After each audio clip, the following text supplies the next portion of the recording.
Go to the hospital by yourself.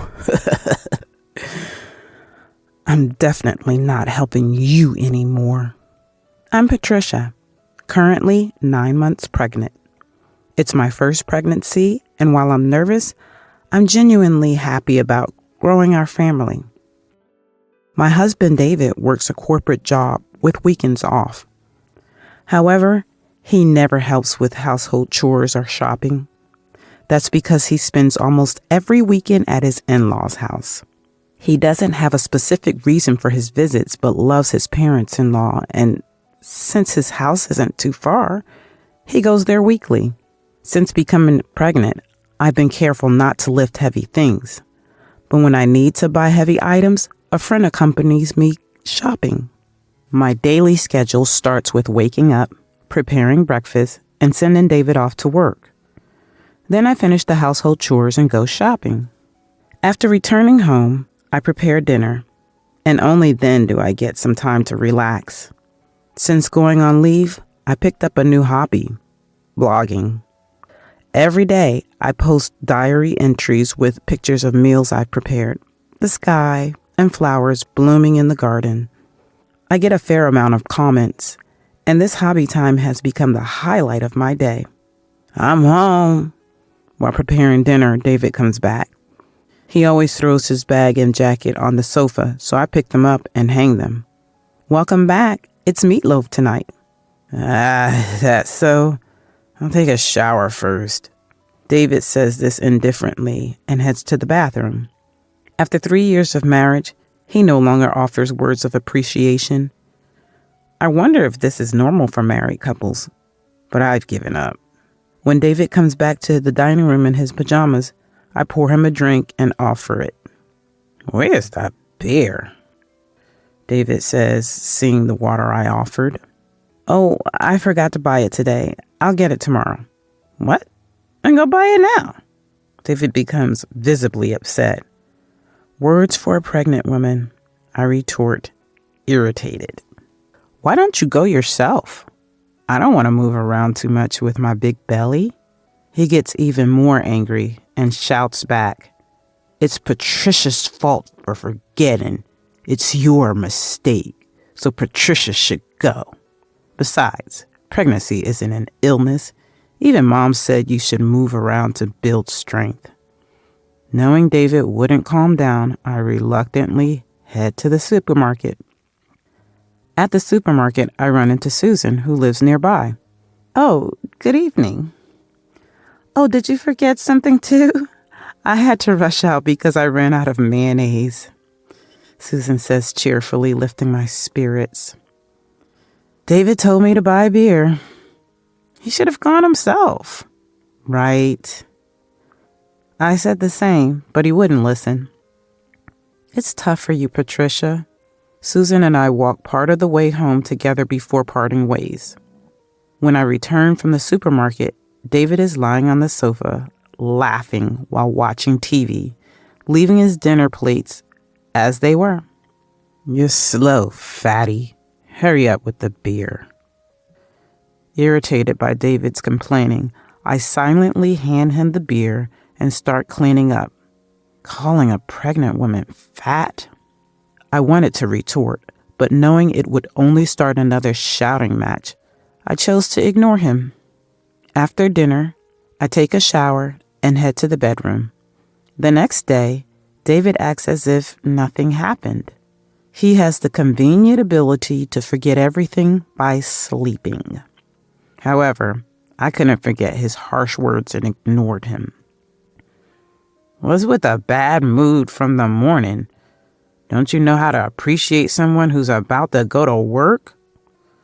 I wanted to say this was all directed at David, but ended up just sighing and sending him off. Take care.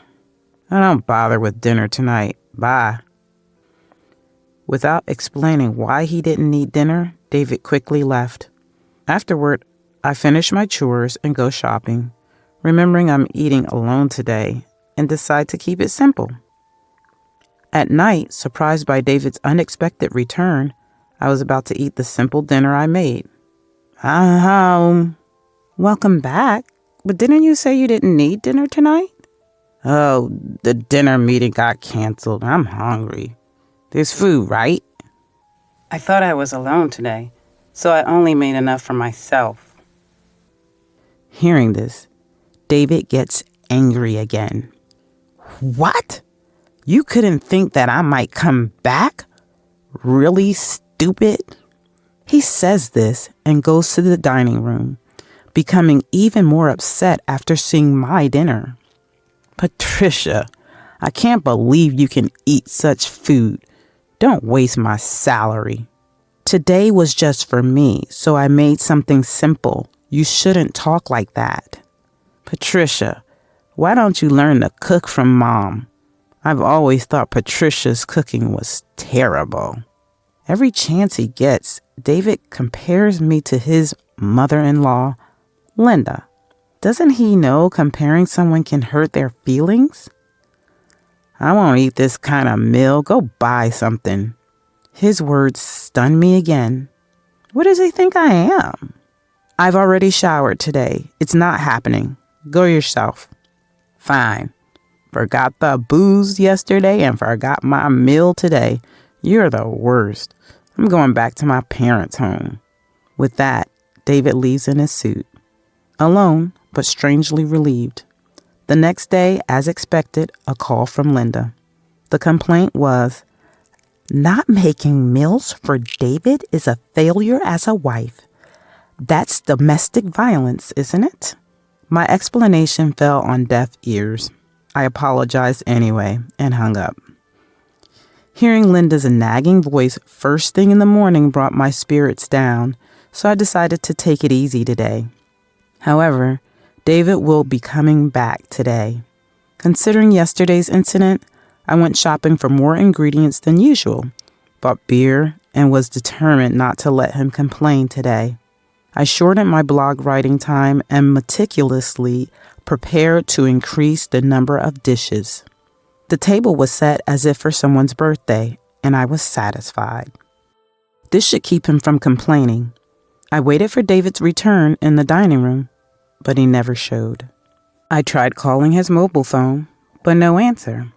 An hour, then 2 hours passed, and I grew increasingly worried. Could he be at his in-laws' house? Calling his parents-in-law, they said he wasn't there. After several unanswered calls, it was getting late, and I was considering contacting the police when a drunken David finally came home. I'm back. I rushed to the entrance. There, David was lying down at the entrance. Hey, are you okay? When I spoke to him, shut up. Go away, he said, hitting the wall as he staggered toward the dining room. Trying to support him, he shook off my hand. Don't touch me. A fat and ugly woman like Patricia isn't my wife. And with that, he fell asleep in the hallway. Drunk or not, that was harsh. Why doesn't David consider others' feelings? Does he no longer see me as family? As I pondered, tears started to flow. I tried hard with the cooking, but it was pointless. Feeling miserable, I ate dinner alone. The next day, David woke up as if nothing happened. My head hurts. Drank too much. Patricia, don't just leave me lying in the hallway. You slept there on your own. Don't blame me. Patricia is my wife, aren't you? You should have carried me to the bedroom when I'm drunk. He acted as if it was all my fault. If you don't want dinner, at least let me know. Thanks to you, the food was wasted. And why didn't you answer your phone? When pressed, David responded without changing his expression. The dinner party from the day before yesterday just got moved to yesterday. I don't need to inform Patricia. And the food, it's always the terrible meals anyway. Couldn't answer the phone during the meal. Read the room.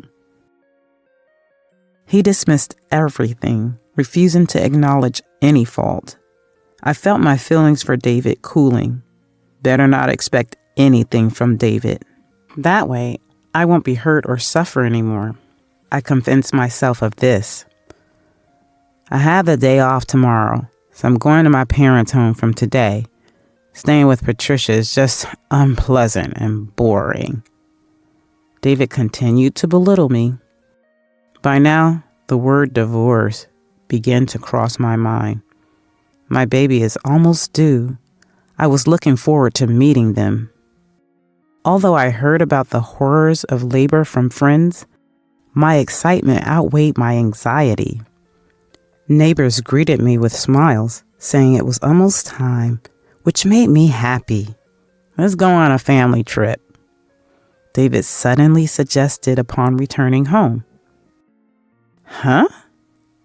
A family trip. Mom and Dad want to go. I was skeptical. Those parents-in-law suggesting a trip? What are they plotting?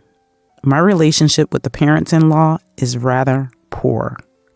Like the complaint call the other day, they quickly blame me for anything related to David. Them inviting me on a trip? I honestly couldn't make sense of it. I'm close to my due date. A trip is out of the question. That's why I'm saying pregnancy isn't an illness. Mom and Dad are kindly suggesting it. But what if something happens? It'll be fine. The decision's been made. It's a 2-night, 3-day trip starting next week. Next week? That's my due date. It's impossible. Stop nagging. Get ready for next week, okay? David unilaterally declared and left the room. Confused about what to do, I consulted a friend the next day who also suggested it would be best to cancel. While trying to think of a reason to cancel, the day arrived. I'm feeling ill today, so I'll stay behind. It's not safe for the baby. I attempted to feign illness, but David was not convinced. You'll feel better just sleeping in the car. Hurry up and load the luggage. We're picking up Dad and Mom now. Seemed like I had no choice but to go. As I sat in the passenger seat, filled with anxiety, I felt something warm spreading on my legs. My water broke. Realizing this, I panicked and told David, "My water broke. We need to go to the hospital fast." At that, David finally stopped the car in shock. Seriously? Yes, really. Hurry to the hospital. The baby is coming. I grabbed a towel from the luggage and frantically wiped myself when the passenger door opened. Turning around, I saw David standing there with the door open. What? Hurry. We need to go to the hospital. No. Get out. You're making a mess. I was stunned by David's unbelievable response. What? Hurry up and get out. It's dirty. He pulled my arm, forcing me out of the car. Dumbfounded by the incredulous event. We're supposed to be going on a trip now. Terrible timing. I'll go pick up Mom and Dad and leave Patricia here to go on the trip. Wait, take me to the hospital. Please, the baby. Go to the hospital by yourself. With those words, he drove off. As I watched the car disappear, I felt like crying out of frustration, but I had no time for that. I had to get to the hospital somehow and pulled out my mobile phone. Just as I was about, Patricia? To call an ambulance, I turned to find Susan had witnessed the scene. Susan quickly drove me to the hospital, staying by my side and comforting me. I was relieved to have met Susan, and before I knew it, I was crying. Eventually, I safely arrived at the hospital. Susan stayed with me even as I was taken into the hospital. During this time, I resolved, I'm definitely not helping anymore. In the hospital and during the labor pains, Susan held my hand the entire time. She also managed to contact my parents, who arrived at the hospital room after a while. Susan then left the room to talk to my parents. As my labor pains intensified, About 3 hours into labor, my mobile phone kept ringing. My parents checked, and it was David, receiving the phone from my parents with a grimace. I answered on speakerphone. "Help!" David sounded panicked, but I was in no state to talk, nor did I want to, so I quickly hung up. The phone rang repeatedly, but I ignored all the calls. My parents looked ready to throw the phone, so they turned it off for me. As the labor pains came closer together and intensified, I was moved to the delivery room. Hours later, I safely gave birth to a healthy baby. Outside the delivery room, my parents and Susan were waiting, and seeing their faces, I felt relieved and drifted off. When I woke up, I was back in my room with my parents beside me. My parents asked, "Are you okay?" Too exhausted to get up. My dad looked like he was about to cry, but my mom comforted him. It's like this after giving birth. Seeing them, I smiled. "Where's the baby?" The baby was undergoing post-birth exams and would be back soon, they told me. However, Susan was not there. My parents informed me that Susan had left. I owed so much to Susan for being there. I planned to thank her first thing after being discharged, a plan I shared with my parents. When I turned on my mobile phone to announce the birth to friends, I was shocked. By the sheer number of missed calls from David, the volume of calls was frightening, but I had no interest in what he wanted, so I closed the screen. After telling my friend about the birth, she came to visit, offering congratulations. This friend, being my closest confidant, I decided to share the entire ordeal. Maybe it's time for a little payback, was outraged. Rest easy and don't worry about a thing. After a while, she returned home. My parents had heard about the situation. "What are you planning to do moving forward?" from Susan. When I shared my decision to divorce, they understood and agreed it was the best course of action. I would be returning to my parents' home after giving birth, and they promised to prepare a room for me before my discharge. David had come to the hospital wanting to see me since I wasn't answering his calls, but I had requested the hospital staff not to let him in, so he was turned away. The next day, Susan visited me with some fruit. "Susan!" I was so happy to see her that I called out her name loudly. "Oh, you seem to be feeling better already, but you still need to rest. Your body has been through a lot." Susan's usual gentle tone comforted me, and as I accepted the fruit, I thanked her again. "Susan, thank you so much. I don't know what I would have done without you." As I expressed my gratitude, Susan shook her head and smiled. "I'm just glad both you and the baby are safe. I only drove the car." "No, I can't thank you enough. Once I'm discharged and settled, I'd like to properly thank you." Susan smiled warmly.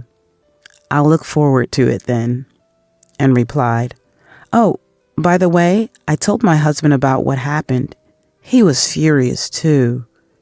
Hearing Susan's words, I could somewhat imagine what had happened to David. "Is that so?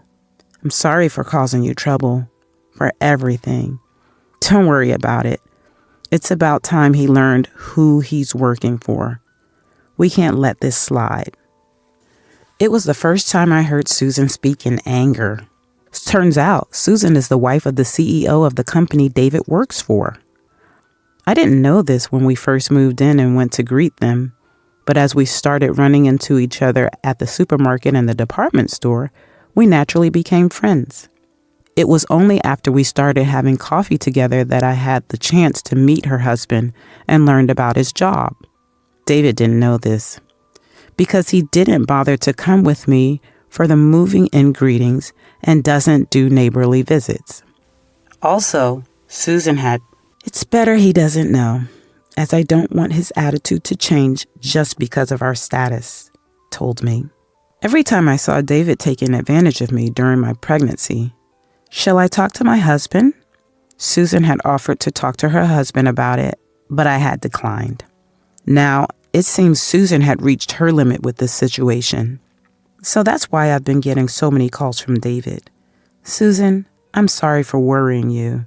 I don't even know what to say. Tears came to my eyes as Susan expressed her anger on my behalf. Seeing me tear up, Susan's face softened, and she smiled kindly. After all, you're a precious friend of mine. I can't stay silent when someone important to me is treated like this. Hearing her words made us both tear up even more. David's calls continued afterward. I also received constant messages on WhatsApp, but I ignored them all. Having decided on divorce, I felt no attachment to David anymore and focused on how to be happy with my baby. As I was packing up for discharge, a friend visited me again. Take a look at this. She handed me her mobile phone. Curious, I looked at the screen to see a video. What's this? What happened? That had gone viral on social media. My friend, a popular social media influencer with over 500,000 followers, had posted about David's behavior. A follower who happened to record a video of me being forced out of the car and David leaving me behind with harsh words had sent her the footage.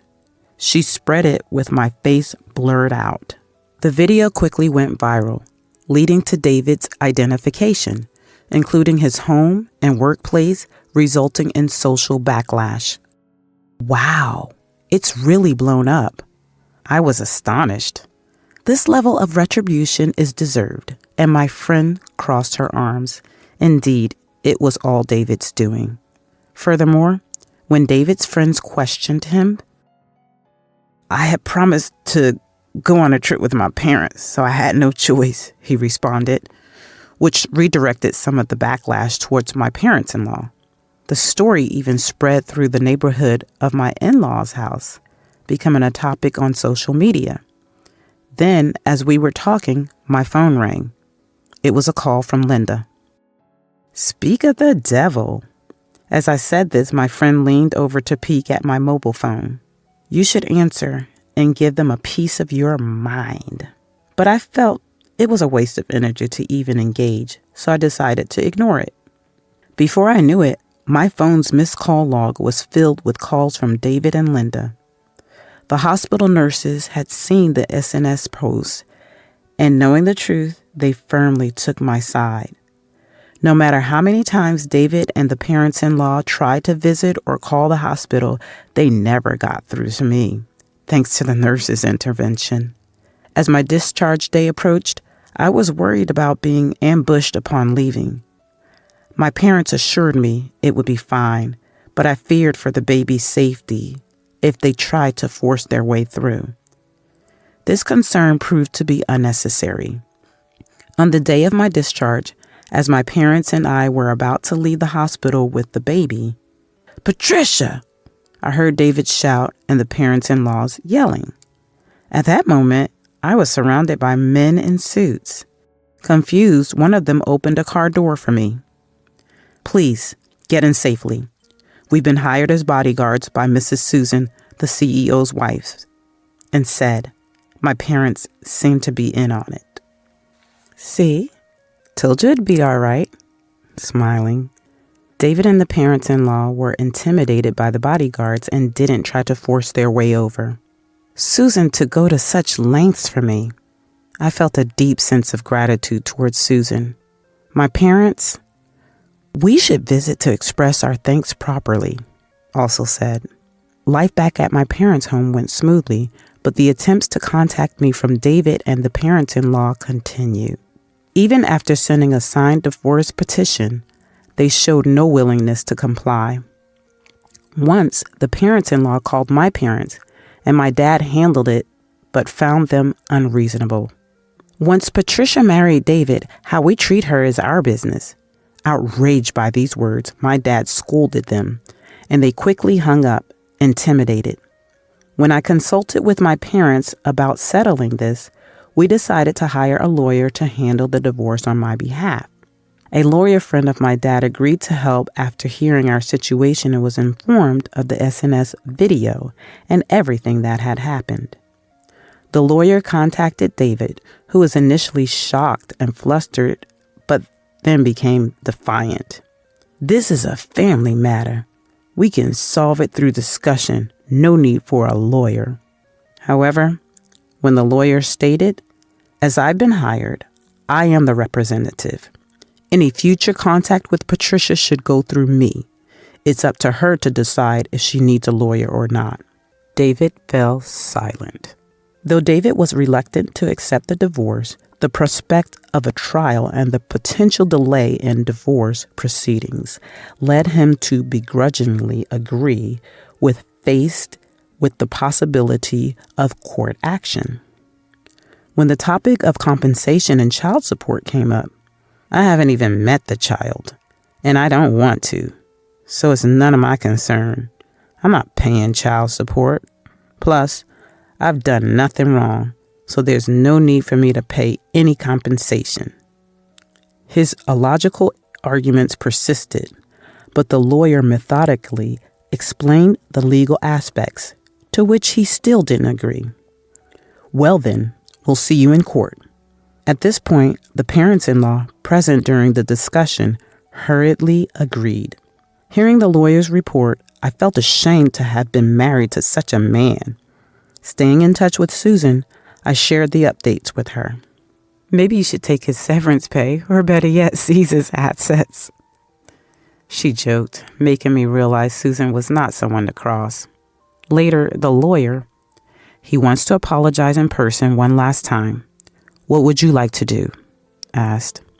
I wanted to draw a line under the matter, so I agreed to speak over the phone with the lawyer present. On the day, with my parents and the lawyer by my side, I made the call. "Finally decided to call, huh? If you apologize now, I'll forgive you. Come back. I'll remarry you. The house is a mess without you, and I might get fired from my job. The neighbors look at me coldly. It's all your fault. Take responsibility. You idiot can't do anything right." His barrage of accusations made me not want to speak at all, and I remained silent until, "Hey, are you listening? Have you become deaf as well as dumb?" Truly worthless. It was then I spoke for the first time. "We're recording everything, so this will be saved as evidence. Goodbye." David panicked suddenly. "What? That's low. It was just a joke. Sorry. I'm in trouble without you. Let's reconcile. We were happy, weren't we? We can make it work." After hearing that, I hung up.